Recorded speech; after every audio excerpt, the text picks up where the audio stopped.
Vaikystėje iš vis nežinojau, ką aš veiksiu gyvenime ir niekada neplanavau būti kažkokiu daininininku, atlikėju. Buvau labai blogas vaikas, nemėgo manęs mokyti mokykloje.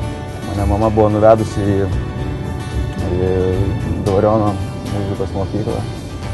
Tai manęs nepriėmė mokytoja ir pasakė, kad aš neturiu nei klausos, nei ritmo pojūčio, apskritai esu nieko vertas.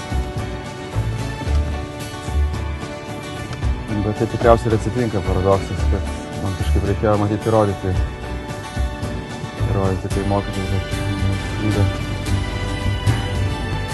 ir eiti prieš sistemą.